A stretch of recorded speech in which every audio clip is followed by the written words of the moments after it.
오늘도 하나님의 크고 놀라우신 은혜가 여러분 한 사람 한 사람이 충만하시기를 축복합니다. 하나님 여러분을 사랑하십니다. 오늘도 여러분에게 은혜 베푸시기를 원하십니다. 오늘 우리가 읽은 말씀 레위기 19장에 있는 말씀을 중심으로 거룩함을 향해 가는 교회, 이런 제목으로 함께 말씀 나누며 은혜를 함께 하고자 합니다. 오늘은 종교개혁 주일입니다. 종교개혁이라고 하니까 이게 모든 종교가 해당되는 것처럼 생각하지만 사실은 교회개혁이라고 하는 말이 정확한 표현입니다. 타락한 교회, 하나님의 말씀을 떠난 교회, 구원의 바른 도에서 떠난 교회, 이 본질을 상실한 교회, 그것을 성경에 맞는 교회로 바로잡은 것이 바로 이 종교개혁, 교회개혁 주일인 것을 볼 수가 있습니다. 개혁이라고 하는 것은 혁명과는 좀 다릅니다. 혁명은 완전히 뒤집어서 새롭게 만드는 것이지만 개혁은 리폼이라고 얘기하는데, 리폼이라는 말을 우리는 그냥 우리말처럼 씁니다. 요즘에 어떤 물건을 새롭게 만들어서 더 좋게 내가 쓰임새에 합당하게 만들어서 쓰는 것을 리폼한다, 이렇게 표현을 하는 것을 볼 수 있는데, 고쳐서 새롭게 만드는 거죠. 쓸모있게 만들고 더 좋게 만드는 그런 것을 그렇게 표현을 합니다. 이 성경에서 개혁이라고 하는 말은 하나님을 떠난 사람들이 다시 하나님 앞에 서는 거예요. 잃어버렸던 하나님의 형상이 다시 하나님의 형상으로 회복되는 거예요. 이런 것을 가리켜서 바로 개혁이라고 하는 것을 볼 수가 있습니다. 구약 성경에 보면 이 개혁을 하려고 했었던 두 임금 왕이 있죠. 바로 히스기야라고 하는 왕과 요시야라고 하는 왕이 개혁을 하려고 했던 것을 볼 수 있는데, 열왕기하 18장 6절 말씀에 보면 곧 그가 히스기야예요. 히스기야가 여호와께 연합하여 그에게서 떠나지 아니하고 여호와께서 모세에게 명령하신 계명들을 지켰다. 당시에 많은 사람들이, 또 유다의 왕이나 이스라엘 왕들이 하나님과 연합하지 아니하고 우상을 섬기기도 했죠. 뿐만 아니라 계명을 떠나서 하나님이 기뻐하지 않는 모습으로 살아갔어요. 그런데 이 히스기야 왕은 누구하고 연합했어요? 여호와 하나님께 연합했다. 하나님과 연합했다. 그리고 계명을, 모세를 통해서 주어진 계명을 지켰다. 이것이 바로 개혁이라고 하는 거예요. 뿐만 아니라 요시야 왕이 개혁을 하는데, 열왕기하 22장 11절 말씀에 보면 왕이 요시야가 율법책의 말씀을 듣자 곧 뭐래요? 옷을 찢었다, 회개했다는 거예요. 그리고 이 요시야는 하나님의 말씀에 기록되어 있는 대로, 율법에 기록되어 있는 그 말씀을 보면서 하나님의 말씀에서 떠나 있는 것들을 자기 스스로도 고칠 뿐만 아니라 유다 나라 전체를 그렇게 만들려고 했었던 왕이 바로 요시야라고 하는 왕인 것을 볼 수 있습니다. 그래서 이 사람들이 바로 개혁을 하려고 했었던 사람들입니다. 근데 사실 개혁이라고 하는 것은 이게 한 번 하고 끝나는 게 아니에요. 개혁교회라고 하는 말이 있는데, 개혁교회는 개혁되어진 교회, 개혁해서 이렇게 만들어진 교회가 아니라 개혁되어져 있지만 계속 개혁하는 교회, 이것을 개혁교회라고 이야기를 하는 거예요. 교회 개혁을 위해서 우리가 해야 할 일이 뭘까? 먼저 교회라고 하는 말이 무엇인가를 알아야 돼요. 우리가 거룩함을 향해 가는 교회 이렇게 써놨더니, 교회, 이 교회를 얘기하는구나 생각할 수 있어요. 그런데 교회라고 하는 말은 사실은 건물을 얘기하는 게 아니랍니다. 건물을 교회라고 얘기하는 게 아니고, 이 건물은 하나님 앞에 예배하는 장소죠. 그래서 예배하는 집, 예배당 이렇게 부르는 거예요. 원래 교회라는 말은 에클레시아라고 얘기하는데, 에클레시아라고 하는 말은 하나님께서 부르시고 그 부르심에 응답하여 나온 사람들을 바로 에클레시아, 교회라고 하는 거예요. 그래서 교회라는 말은 건물이라는 의미보다는 사람들을 얘기하는 거예요. 거예요. 하나님 앞에 나온 사람들, 하나님께 응답한 사람들, 하나님의 말씀에 응답한 사람들. 여러분, 응답하는 사람이 바로 책임적인 사람인 것을 볼 수가 있어요. 하나님 앞에 응답해서 나온 사람들, 그 사람들은 어떻게 살아야 되느냐? 바로 하나님의 말씀을 따라서 살아야 되는 거죠. 본연의 모습으로 돌아가는 것, 그것을 가리켜서 개혁이라고 이야기하는 것입니다.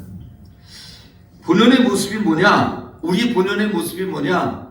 바로 하나님을 닮은 존재죠. 고린도후서 4장 4절에 보면 예수님이 바로 하나님의 형상이라 이렇게 말씀하고 있는데, 그 중에 이 세상의 신이 믿지 아니하는 자들의 마음을 어떻게 해요?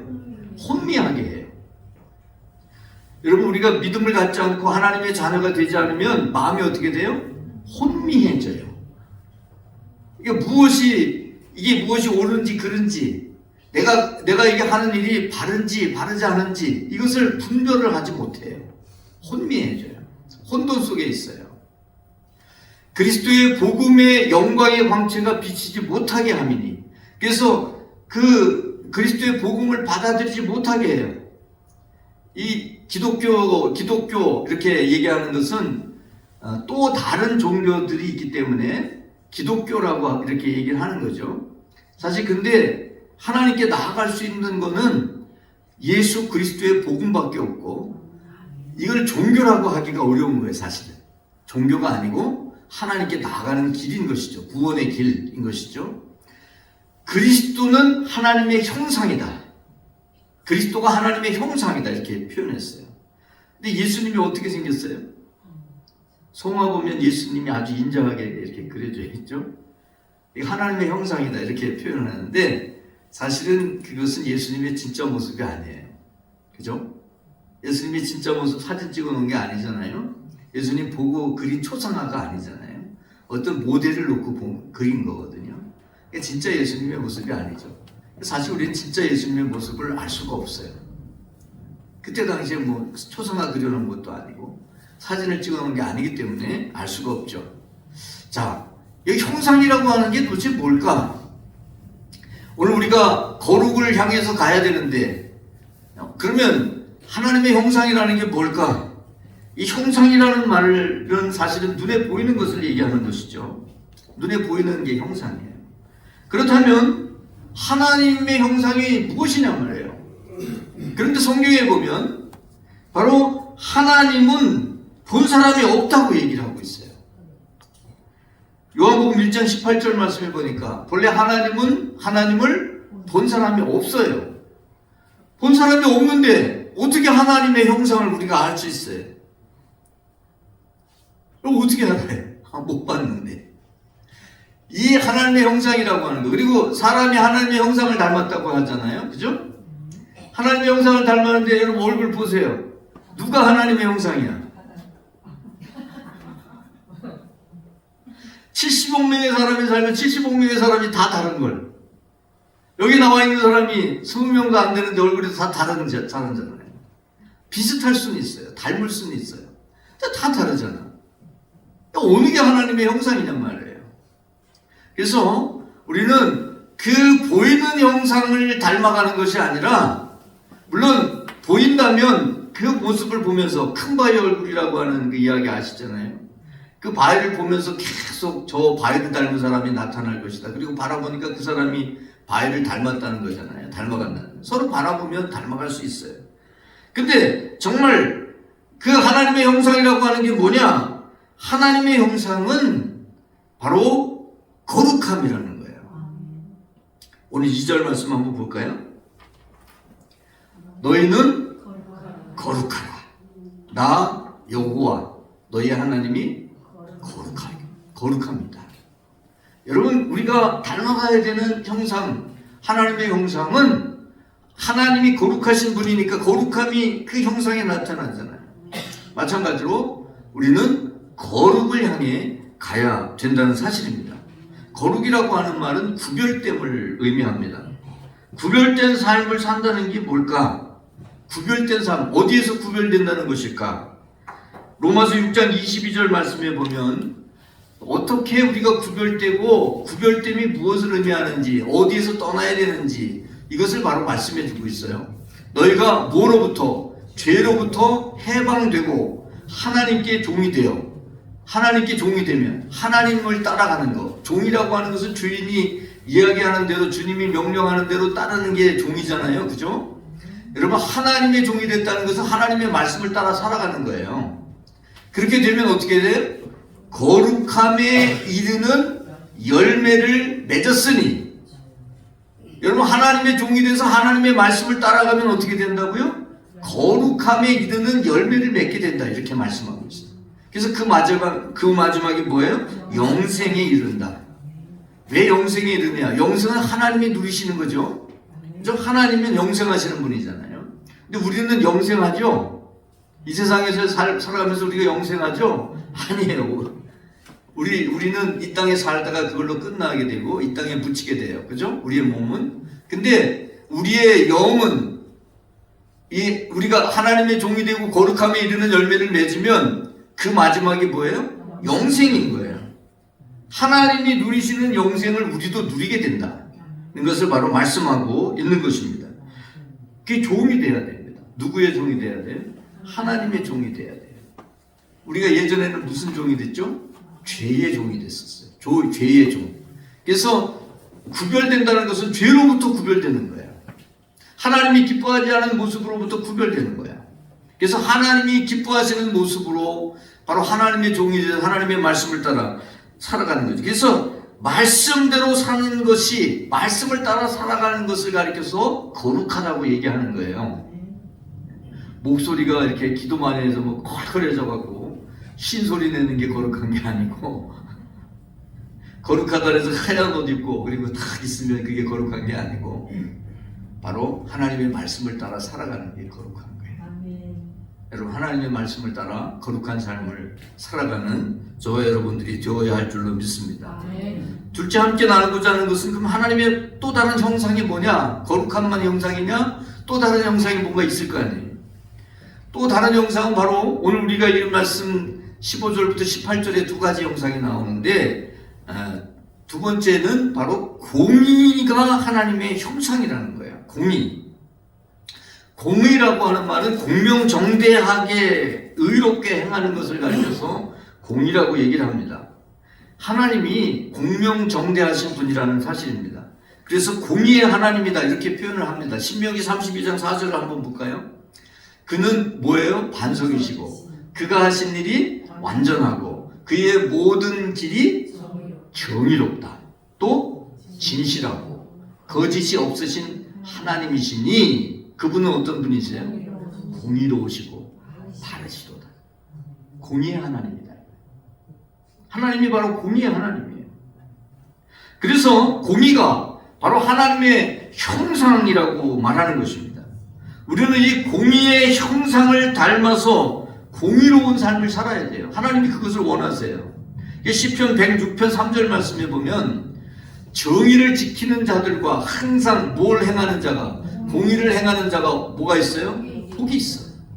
공의를 행하는 자가 복이 있어요. 공명정대하게 행하는 자가 복이 있다 라고 이렇게 표현을 하고 있습니다. 어느 한편에 기울여서 편을 들어주는 것은 공의가 아니라는 거예요. 오늘 말씀에 보면 가난한 자, 권세 있는 자 그런 것에 좌우되지 말아야 한다고 얘기하고 있는데 15절 한번 볼까요? 너희는 재판할 때에 불의를 행하지 말며 가난한 자의 편을 들지 말며 세력 있는 자라고 두둔하지 말고 무엇으로 하라? 공의로 재판을 하라. 재판이라는 것은 다른 말로 하면 판단하는 거죠. 심판하는 거예요. 또 이게 이제 정죄라는 말과도 같이 연결되어 있는데 공의로 사람들을 재판하라. 사실 가난한 사람이 있어요. 가난한 사람이 있으면 그 사람에게 마음이 불쌍한 마음이 들죠. 근데 이 사람이 가난한 사람은 잘못할 수 있어요? 잘못할 수 없어요? 있어요. 잘못했는데 가난하니까 봐줘요? 그러면 안 된다 이거예요. 가난함을 불쌍히 여기는 거는 그거는 뭐 나쁘지 않은 거지만 잘못한 것을 봐주는 것, 가난하다 해서 봐주는 거 안 된다는 거예요. 뿐만 아니라 세력이 있는 자, 권세가 있는 자라고 해서 그 편에 서서 아부하고 두둔하는 거, 그것도 바르지 않다. 뭘 따라서 심판을 해야 된다? 재판해야 된다? 공의로. 공의라는 얘기는 법대로 하나님의 말씀대로 해야 된다. 그 말씀을 바로 하고 있는 거예요. 사실 요즘에 그 사회 재판이나 이런 재판들이 많이 저울추가 기울어졌다고 얘기를 하죠. 유전 무죄, 무전 유죄, 그런 말 아세요? 예. 유전이라는 얘기는 저는 돈을 얘기하는 거예요. 돈이 있으면 무죄가 되고, 무전, 돈이 없으면 유죄가 되고, 이렇게 만약에 재판한다면 이거는 잘못된 거죠. 그죠? 또 이런 말도 있어요. 유권 무죄, 무권 유죄. 예, 권력이 있으면 죄가 있는 것도 없어지고, 권력이 없으면 죄가 없는 사람도 죄를 뒤집어 쓰고 그렇게 된다. 이러면 바른 게 아니잖아요. 그죠? 하나님께서는 공의로 행하라고 하는 거예요. 시작부터 저울추가 기울어져 있는. 근데 사실 이 저울추가 그런 것 때문에만 기울어지는 게 아니라 우리의 마음에서도 기울어질 수 있어요. 가난하다고 그래서, 또 권력이 있는 사람이라 그래서 이게 기울어질 수 있는데, 이렇게 기울어지지 아니하고 정말 공명정대하게 하나님의 말씀을 따라 행하는 거, 이게 바로 하나님의 말씀을 따라 행한다는 얘기는 하나님의 속성을 따라, 하나님의 형상을 따라 행하는 건데, 그게 뭐냐면 공의롭게 행하는 거예요. 여러분, 이게 바로 하나님의 형상이라고 하는 사실입니다. 세 번째는 뭐가 하나님의 형상이냐? 바로 사랑함이 하나님의 형상이라는 거예요. 하나님을 가리켜서 하나님은 사랑이시다. 그래서 우리는 뭐라고 부르냐면 사랑의 하나님, 그렇게 부르죠. 그죠? 하나님은 사랑이시다. 사랑의 하나님, 이렇게 불러요. 그 사랑의 하나님, 하나님은 사랑이다. 요한일서 4장 8절에 보면 사랑하지 아니하는 자는 하나님을 모른다는 거예요. 사랑하지 않으면 하나님을 몰라. 알지 못하나니. 이는 하나님은 사랑이시기 때문이다. 하나님이 사랑이시니까 사랑을 하지 않으면 사랑도 모를 뿐만 아니라 하나님도 모른다. 이렇게 표현을 하고 있죠. 이 사랑이 바로 하나님의 속성이고 형상이라는 의미인 것을 볼 수 있습니다. 신명기에는 우리의 모든 것으로 하나님을 사랑하라고 말씀하시죠. 뿐만 아니라 오늘 우리가 읽은 말씀 18절 말씀해 보니까 18절에 이렇게 말씀하죠. 뭐라고 말씀하고 있어요? 원수를 갚지 말아라. 또 동포를 원망하지 말아라. 그리고 내 이웃 사랑하기를 내 자신과 같이 사랑하라. 나는 여호와이니라. 이렇게 말씀하고 있죠. 이웃을 내 자신과 같이 사랑하라고 하는 말이 뭘까요? 나처럼 이웃을 사랑하라. 이게 무슨 의미예요? 나를 대하듯이, 내가 나를 대하듯이 다른 사람도 그렇게 대하라는 거예요. 자, 여러분, 자기를 사랑하지 못하는 사람은 다른 사람도 사랑하지 못한다, 이런 말이 있죠. 그러니까 나를 사랑하듯이, 나를 아끼는 것처럼 다른 사람도 아껴라, 그런 얘기예요. 이웃이라고 하는 게 남이 아니라, 별개가 아니라 나와 다른, 또 다른 나다. 또 다른 나. 이런 의미예요. 여러분, 가인이, 아담과 하와가 타락한 후에 태어나잖아요. 첫 번째로 태어나죠. 그죠? 이 타락한 사람은 자기도 사랑하지 않아요. 자기를 사랑하는 것 같지만 막 자기를 학대하고 자기도 그렇게 하는데, 자기뿐이 아니에요. 다른 사람도 미워하고 증오하는데, 누구를 미워하고 증오하냐면 동생을 미워하고 증오하죠. 아벨을 미워하고 증오하잖아요. 그게 어떻게 해요? 쳐 죽여요. 쳐 죽였다 그랬어요. 뭘로 죽였는지는 모르겠지만 하여튼 쳐서 죽였어요. 이게 사랑의 대상으로 보는 게 아니에요. 내가 아껴줘야 되는, 내가 위해줘야 되는 그런 대상으로 보는 게 아니에요. 그런 대상으로 보는 게 아니라 경쟁자로 보는 거예요. 미움의 대상으로 보는 거예요. 증오의 대상으로 보는 거예요. 그러니까 죽일 수 있는 거예요. 만약에 사랑의 대상으로 본다면 죽일 수 있을까요? 그럴 수 없죠. 사실 본래 이웃이라고 하는 말이 이웃이라고 하지만 원래 여러분 그 에덴 동산에는 하나님께서 아담을 만드시고 그 다음에 하와를 만드시죠? 그죠? 아담의 이웃은 누구예요? 하와야. 하와의 이웃은 아담이야. 자, 그런데 둘은 뭐야?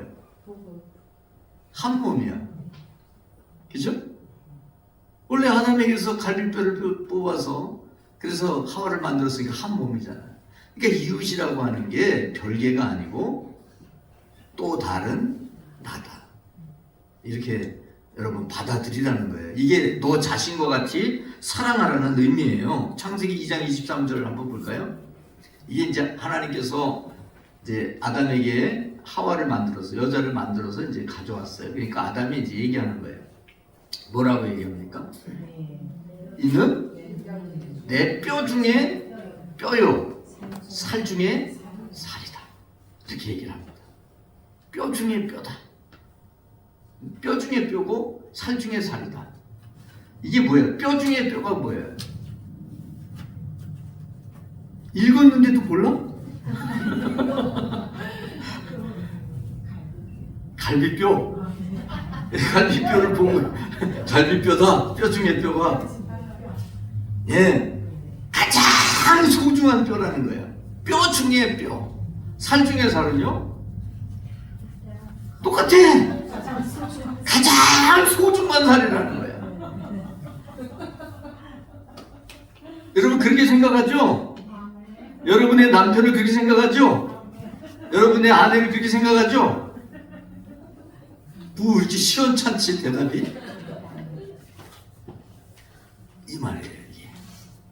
남이 아니라는 거예요. 너가 아니고 너라고 부르지만 여기 있으니까 너라고 부르지만 너가 아니라 또 다른 나라는 거예요. 나의 분신이라는 거예요.